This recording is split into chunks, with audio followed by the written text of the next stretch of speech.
Here tonight to talk a little bit about moving to Europe, getting visas in Europe. I live in Prague, where it is now 9 p.m. at night. And I have a lot of people who get in touch with me, a lot of friends from back in the States who want to know about sort of life in Prague and how I get a visa to live here. Given that as most of us know, living in Europe or moving to Europe as a tourist, trying to live here as a tourist, you only have 90 days to sort of bop around the EU, and you have maybe up to 6 months in the UK. So that means that without a long-term residence visa, you basically have to hop around every few months if you want to remain in Europe for any extended period of time. And for most of us, that's not really an option because we want to live here, we want to sort of build a life here, we want to stay here longer than just what a tourist visa would allow. So that means we have to sort of track down a place where we can get a long-term residence visa for one of the countries in Europe, and that is not necessarily the easiest thing. It ranges on a scale that goes from pretty much impossible to relatively easy, depending on where you look. For instance, on the Austria and the UK side, that's pretty much impossible. That's way off on the very difficult side of the spectrum.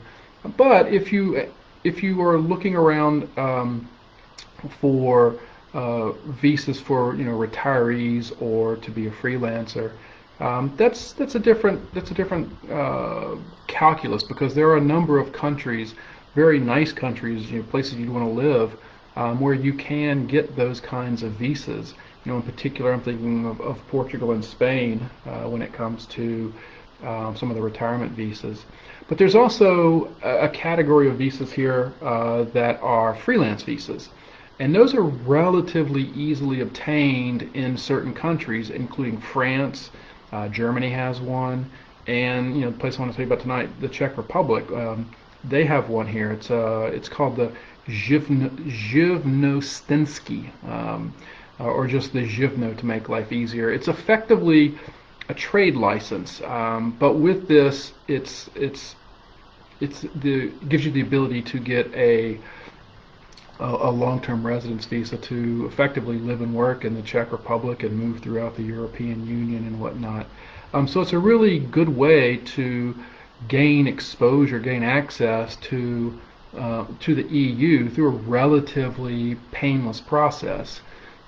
You get this, once you're on the Zivno list, you can get a long-term residence visa that lasts for a year. And once that year is up, you just renew your membership, for lack of a better term, on the Zivno list, and you renew your long-term visa. And instead of a stamp in your passport, they give you what is effectively looks a bit like a U.S. driver's license, but it is a long-term residence card. It's good for 2 years. And when this one expires in 2022 or whenever it is, I just go and I apply for another one, and I get another 2-year residence card. So the question becomes, how do you do this? And it was a bit of a process, a bit of a learning curve for me to do this. And frankly, I'm going to tell you now, the easiest way to do this is to find a firm in Prague that manages this kind of process for you.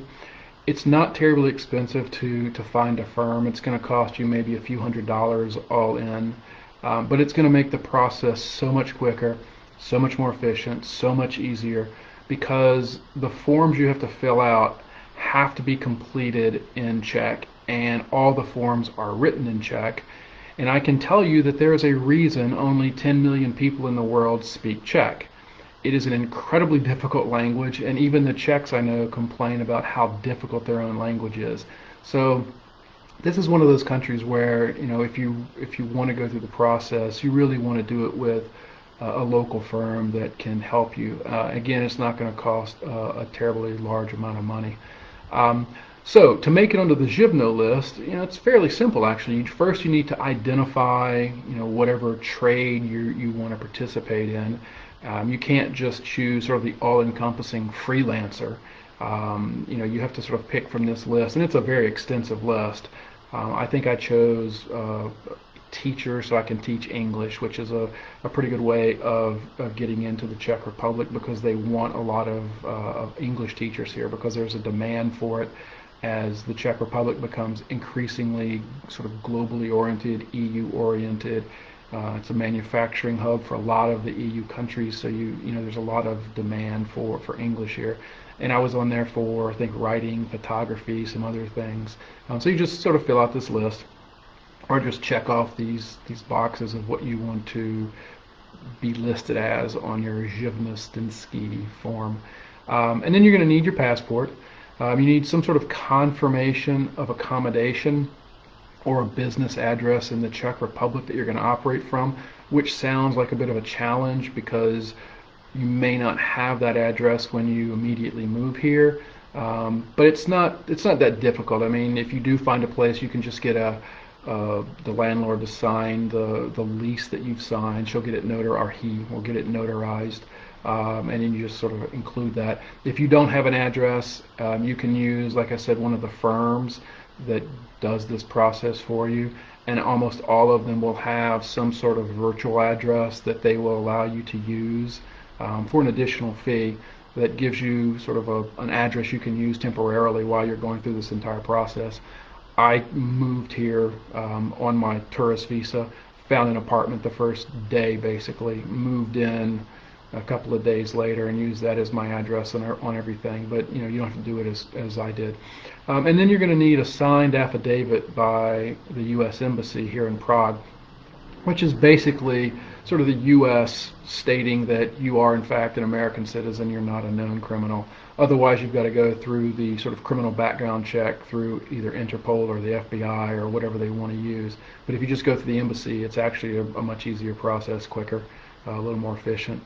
Now, as the Zivno process is unfolding, and it's going to take, you know, maybe a week or so to get on the list and get the documents that show you are on that list, you're going to want to go through the process or begin the process of applying for the long-term residence visa, the one-year visa. You can begin that process actually before you get to the Czech Republic if you want. You can begin it in the U.S. or in Canada if you're Canadian, or you can do it here like I did. The thing is, if you do it inside the Czech Republic, you can do all the paperwork, you can fill all the paperwork out and get things notarized and whatnot. But when it comes to actually applying for the visa itself, you have to do that outside of the Czech Republic. You've got to go to a Czech embassy somewhere else. I went to Ireland for business reasons. I had to be there, so it was just easier to go through Dublin. But a lot of the Americans I know here in Prague will just hop on a train and pop over to either Berlin or down to Vienna. Each is maybe 3 or 4 hours on the train. Go in the morning, you know, have your appointment early afternoon, hand in all your documents, and they're back in Prague that same night. So it's very sort of simple, actually. And the interview itself is, you know, is painless. It lasts just a couple of minutes. They basically want to know why you want to work and live in the Czech Republic. Then they're going to sort of process your answers and give you a ruling over the next 3 months. You know, sometimes a bit less. I think mine was maybe 10 weeks. And then you're going to have to go back to that same embassy and pick up your visa. Now, challenge here is that because you have 3 months to live in the EU on a tourist visa, you want to start this whole application process as quickly as you can so that you can hopefully obtain your long-term visa within those 90 days. Otherwise, you have to sort of pop out of the Schengen zone and you've got to go find some other sort of place to, you know, sort of cool your jets for a while until the visa is ready. So that means either going back to the US or Canada, or it means popping over to Ireland or the UK or Norway or Switzerland or, you know, some other place that's nearby that's outside of the Schengen zone until your visa is ready. Most of the time, if you start the process early, your visa is going to be ready within the 90 days. So everything's going to be fine. When it comes to sort of the documents you're going to need, that's really a sort of straightforward process, actually. Again, you have to have your passport, obviously. And you're going to need 2 passport photos, but they have to be the EU size. which is 4.5 centimeters by 3.5 centimeters. And that's a little smaller than the traditional US one. The traditional US is, I think, 5 by 5 centimeters, so this is a little different. Again, you're going to need that accommodation confirmation, which is the same one you're going to have for the Zivno list.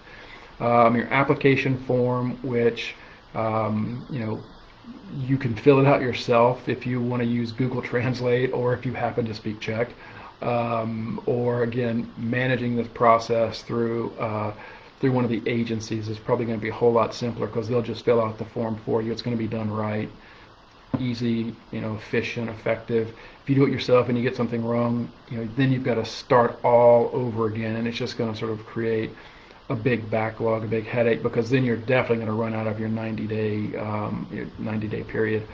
So definitely consider using a professional firm. You're going to need, again, the affidavit from the U.S. Embassy. That's not a big problem. You're also going to need a proof of your bank account, and that it has an equivalent of at least 110,000 Czech crowns, which is basically about $4,600 today.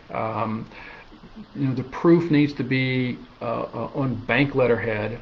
It has to be a letter from the bank branch manager, signed and whatnot, effectively attesting to the fact that you are indeed a bank customer there, and that you have X amount of dollars in your account. And again, it's got to be more than 110,000 Czech crowns.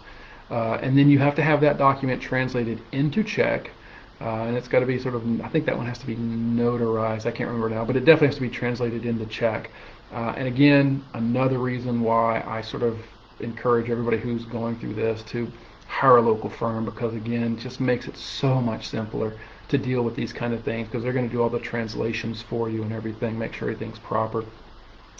You're also going to need your credit card or your debit card that is associated with that account, and they just want that as evidence, as proof that the account is real. You're going to pay about €100 to the embassy in whatever country you go to. That's just the embassy fee. That's something different from what you're going to be paying the professional firm you work with. And you're also going to have proof of health insurance until your visa is approved. That's going to be probably some sort of travel policy, since a U.S. healthcare plan is not going to cover you for 90 days outside the U.S. It'll cover you for a couple of weeks, maybe up to a month for a vacation, but they're not going to cover you 90 days outside of the U.S. The Czech Republic wants to see effectively, a travel plan that includes the Czech Republic on there, so that they know you're covered. And so once you have your Zivno and you have your visa, you're actually then going to be sort of pushed into the Czech healthcare system and the Czech Social Security system. As part of being on the Zivno list, you have to contribute to both, because the Czech Republic is looking at you as a worker. You're here to earn an income, and so they want you to pay into the Social Security system and the healthcare system. Now, it's not terribly expensive. I mean, the healthcare is roughly $100 a month, and with that, you're going to get a sort of a healthcare card. It's going to give you full access to the Czech health system, just as if you were a citizen. And it's a good healthcare system. I've had to use it, and I've had no complaints. It's a very fine system. It's up to Western standards without a question. I walk into the dentist and the doctor, and it's no different than when I lived in Los Angeles. It's the same kind of setup. So it's good quality care, and everything is covered. You don't have to worry about bills, and you don't have to worry about co-pays or anything like that. It's just all covered. You show them your card, and that's that. The Czech the Czech Social Security, that's again probably another $100 a month roughly, just as the base minimum that you're going to have to pay until you start filing Czech taxes, which you're going to have to file here if you're on the Zivno list.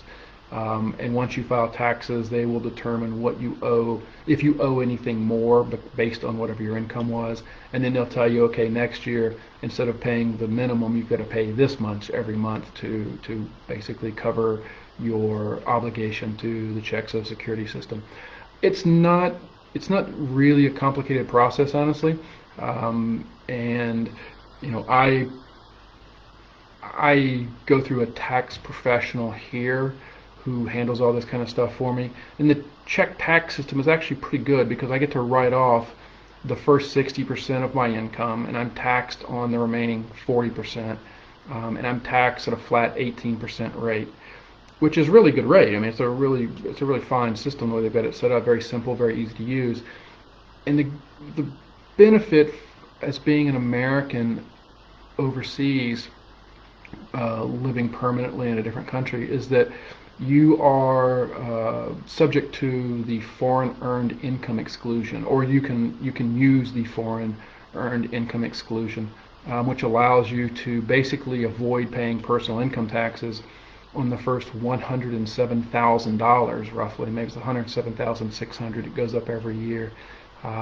Plus, you're potentially eligible for some housing credit, which again is going to reduce the taxes you owe to Uncle Sam. You're still going to owe self-employment taxes, so whatever freelance income you happen to generate in the Czech Republic, you've got to pay Uncle Sam his share of that for the self-employment taxes. Still, you're going to come out substantially ahead, given the fact that you're going to avoid such a large tax burden in the U.S. on personal income, and your income in the Czech Republic is only going to be taxed at 18% on 40% of your income. So it's a very beneficial setup, I've learned from my tax situation here. And that's that's pretty much it. I guess I'll wrap up by saying that I've seen so far 50% of the European continent, from Ireland across to Russia, from Estonia, or actually Sweden up north all the way down to Greece in the south. Beautiful places all over here, without question. It's a wonderful continent, a wonderful place to live. Incredibly livable cities all over the place. I've seen so many of them. But I got to say, I'm really partial to Prague. It was a city that was never severely damaged in the war. So the city maintains a charm that dates back more than 1,000 years, which is a bit of a challenge to find in a lot of Europe, given sort of the destruction that happened during the war. That said, it's very modern, it's very cosmopolitan. Just about anything you could possibly want you're going to find here, except maybe a few American-centric foods. Other than that, everything you could possibly need is readily available. Has a fantastic mass transit system with metros and trams that can get you pretty much anywhere you want to go in the city really quickly, usually within 20 minutes at most. I live 2 subway stops from the center of Old Town Prague, and that's 5 to 7 minutes at most. It's a crazy affordable system. A 1-year pass for the entire year to ride any mass transit, buses, subways, the funicular they have up a hill, and the metro, the trams, and all that kind of fun stuff. 1 full year, $155. I mean, that's less than most people are going to spend on their gas payment every month in the U.S. And relative to the U.S. and many parts of Western Europe, this is just a really, really affordable place to live and a really beautiful place to live. So that's the benefits of seeking a residence visa or a freelance work permit here. And I will note that I'm going to be speaking soon at the Europe Private Screening Conference we have going on. It's an online conference, and I'm going to be talking about various places in Europe where you can obtain passports and visas to live a life in Europe. And I'm also going to be talking about how to road test Europe for a year without worrying about visas. So that's going to be pretty interesting to some people, because there are certain ways you can actually stay here for a year, road test a continent, see what you really like, where you really want to live, and during that year you don't have to really worry about, am I going to run afoul of my tourist visa? So check the link below and sign up for it, or maybe it's off to the side, I don't know where this thing pops up, but check for the link and sign up for it, and I will see you online. Thanks for tuning in, appreciate it.